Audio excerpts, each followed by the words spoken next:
Welcome to Across Africa, a weekly look at stories from across the continent. I'm Georja Calvin-Smith, and this week, digital sovereignty for DR Congo as it inaugurates its first ever data centre, a critical leap in the country's infrastructure that also serves to boost the continent's connectivity. Also, a slick operation, an oil refinery in Nigeria that could be a game changer to the nation, finally starts supplying fuel to local petrol-starved markets. And a kingly performance, a new musical in Benin, thrusts the history of the Kingdom of Dahomey and its 11th regent, Benins, into the spotlight. But first, DR Congo's inaugurated its first ever data centre. The $30 million site shores up the country's digital infrastructure and in one of the country's fastest growing markets. Our team tells us more. This brand new building in Kinshasa's Industrial Limité district doesn't go unnoticed. It houses Kinshasa's first ever data centre. Workers are applying the finishing touches. But inside, the centre's ready to store the reams of data available from the public sector and private companies. This is the control centre. This is the cockpit of the data centre.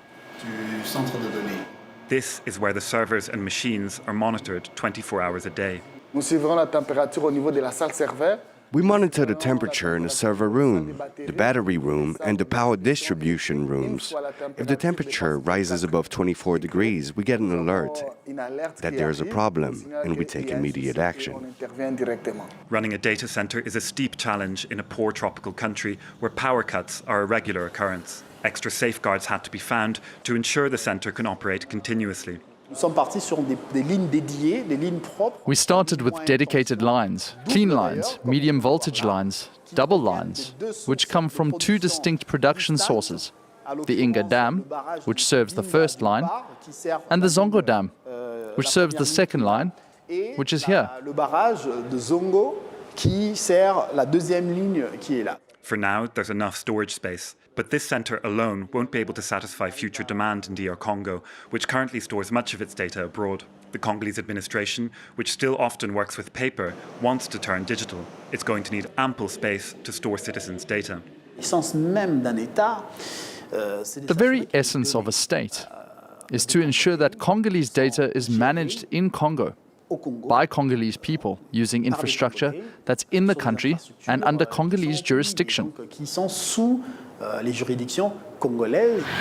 One of the benefits to data sovereignty would be data protection, but also improving the quality of internet connection. Congolese people could also see a reduction in the cost of their mobile subscriptions. Now, a potentially game-changing oil refinery in Nigeria has started supplying fuel to local markets. After a few false starts, the huge Dangote site, backed by one of the continent's richest men, has begun selling to the state oil firm. Our Sam Olokoya breaks it down for us. After several decades, Nigeria has once again returned to refining its petrol locally.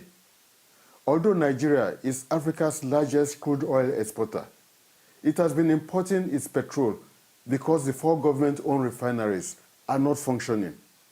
Now the privately owned Dangote refinery, the largest single-train refinery in the world, has come to supply the Nigerian market with petrol.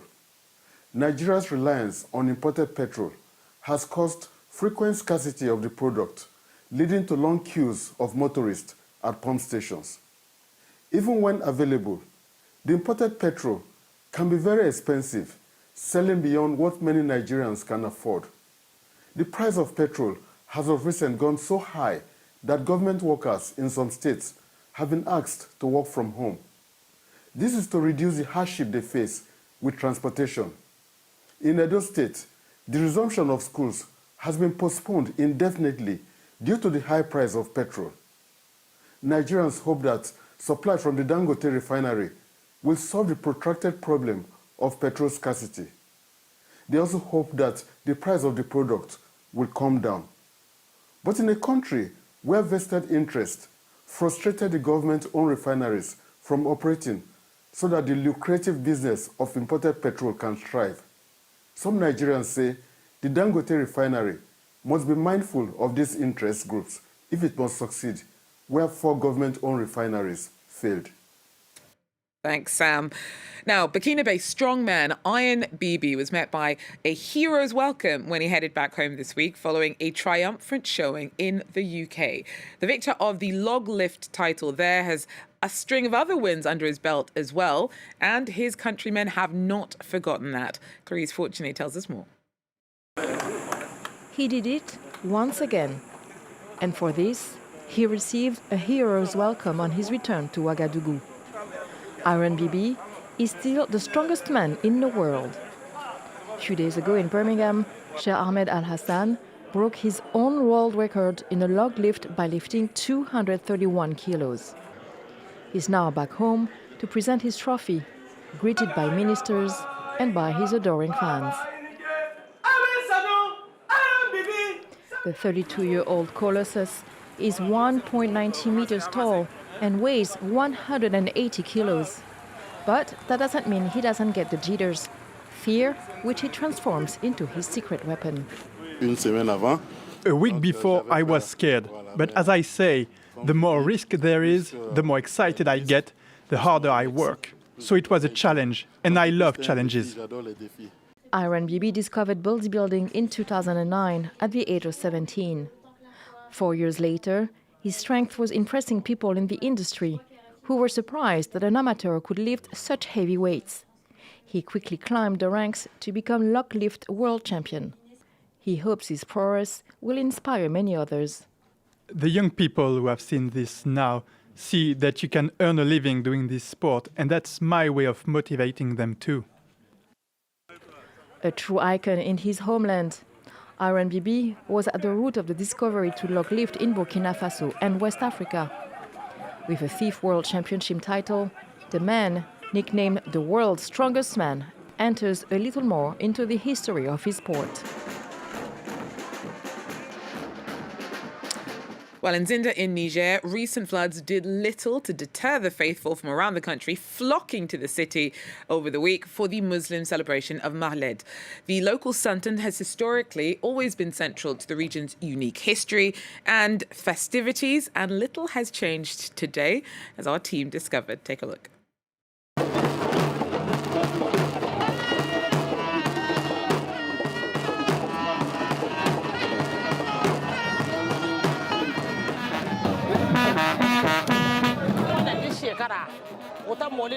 Every year we celebrate the Moulid in grand style, a custom passed down by our ancestors. Therefore, we continue to uphold it today. We grew up watching our grandparents celebrate this event. And we wish a warm welcome to the participants that come from far. And we are happy that everything went peacefully and calmly during the city tour. May God allow us to live such a celebration again next year.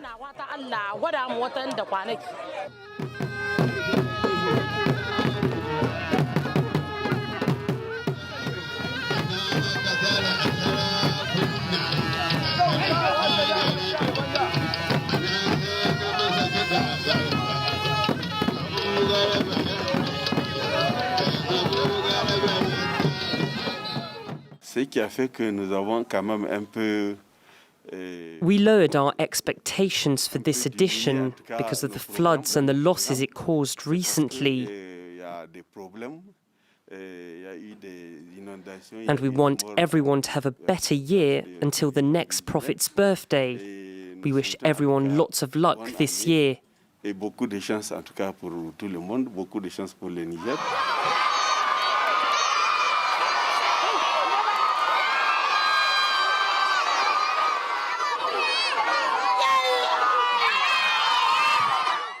Wow, that looks like so much fun. Well, in Benin, a new musical dedicated to spotlighting a king pivotal to the country's history has opened to audiences there. The Throne of Behanzin tells the story of a king's battle for power for his country and his eventual exile to Martinique by colonial France. Take a look. The cast of this rare Beninese musical pour their hearts into passionately bringing the story of the greatest ruler of the historical kingdom of Dahomey to life. Playing Benins in a musical is a great honor for me, and it's a pleasure as well. It comes with a lot of responsibility. But we've committed ourselves to this, and we've worked hard for it. Dahomey existed from about 1600 to 1904. Its 11th king, Benins, ruled from 1889, but outside of Benin, few know about his courageous fight against French colonization. In order for our story to be accessible to everyone and easy to share and enjoy, we need to demystify it. Certainly not everything should be publicly disclosed, but I believe we need to share the vibrant revolutionary thoughts and the pride of Dahomey. The idea came from a fairly simple observation. Benin is rich in many treasures rooted in our culture and heritage. Unfortunately, we haven't taken full advantage of these riches.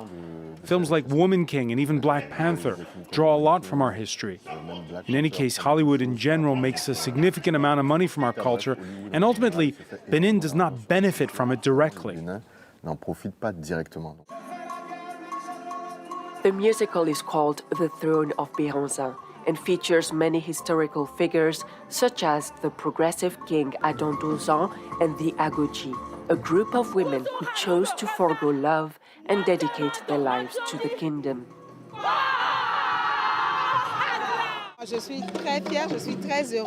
I'm very proud and very happy as a female choreographer to be able to once again reveal the story of the Amazons through the history of our revered King Benins. The musical is a first for Benin and has gone down well with audiences here. Producers plan to take the show on an international tour next year. The show plays an important part in Benin's soft power push as it tries to attract more visitors to the country by promoting its rich cultural heritage. Fingers crossed I somehow get a chance to catch that. That is, though, all we have time for Across Africa. Thanks very much for joining us, and do so again if you can. Till then, take care.